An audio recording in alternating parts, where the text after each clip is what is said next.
તો આણંદથી કોંગ્રેસના ઉમેદવાર ભરતસિંહ સોલંકી આજે ઉમેદવારી ફોર્મ ભરવા જઈ રહ્યા છે। ત્યારે સવારથી જ આણંદ સ્થિત તેમના નિવાસસ્થાન અને કોંગ્રેસ કાર્યાલય ઉપર સમર્થકોનું જમાવડો જોવા મળી રહ્યો છે। મોટી સંખ્યામાં સ્થાનિક કોંગ્રેસના આગેવાનો અને કાર્યકર્તાઓ પણ જોવા મળી રહ્યા છે। ભરતસિંહ સોલંકીના ઉમેદવારી પત્ર ભરતા સમયે પ્રદેશ કોંગ્રેસ પ્રમુખ અમિત ચાવડા પણ ઉપસ્થિત રહ્યા હતા। તો રોડ શો દરમિયાન તેમણે લોટેશ્વર મહાદેવના દર્શન કર્યા હતા અને આશીર્વાદ પ્રાપ્ત કર્યા હતા।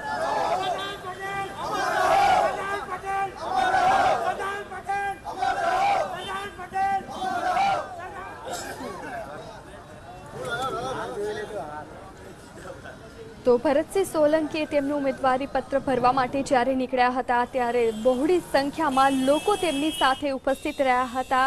થોડી ઉમેદવારી પત્ર ભરવાના છે, કલેક્ટર કચેરીએ પહોંચવાના છે। રેલી સ્વરૂપે જ્યારે તેઓ નીકળ્યા હતા ત્યારે સ્થાનિક નેતાઓ પણ ઉપસ્થિત હતા। તેની સાથે અમિત ચાવડા પણ ઉપસ્થિત છે અને સ્થાનિક આગેવાનો પણ ઉપસ્થિત છે। ફૂલહાર કરી તેમનું મોઢું મીઠું કરવામાં આવી રહ્યું છે। ભરતસિંહ ફોર્મ ભરતા સમયે અમિત ચાવડા પણ ઉપસ્થિત રહેવાના છે।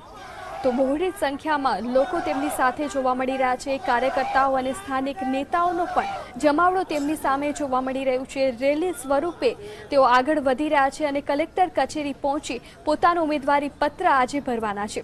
ભરતસિંહ સાથે અમિત ચાવડા પણ ઉપસ્થિત છે। મહત્વનું છે કે કોંગ્રેસે આણંદ લોકસભા બેઠક ઉપરથી ભરતસિંહને ઉમેદવાર જાહેર કર્યા છે, ત્યારે આજે તેઓ પોતાનું ઉમેદવારી પત્ર ભરવા માટે કલેક્ટર કચેરીએ પહોંચી રહ્યા છે। રેલી સ્વરૂપે જ્યારે તેઓ કલેક્ટર કચેરીએ પહોંચી રહ્યા છે ત્યારે બહોળી સંખ્યામાં તેમના સમર્થકો પણ તેમની સાથે છે। આ અંગે વધુ વિગતે વાત કરવા માટે આપણી સાથે જોડાયા છે સંવાદદાતા કિશન। આજે ભરતસિંહ સોલંકી જ્યારે તેમનું ઉમેદવારી પત્ર ભરવા માટે જઈ રહ્યા છે, કેવો માહોલ છે ત્યાં?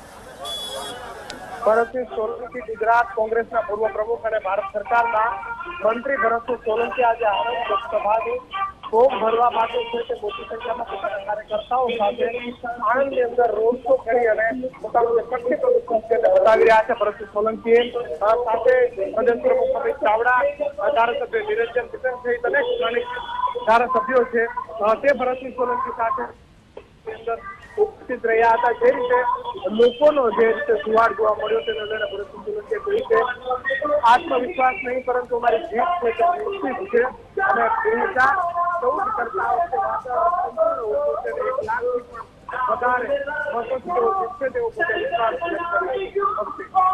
જી આભાર આપની સમગ્ર માહિતી આપવા બદલ।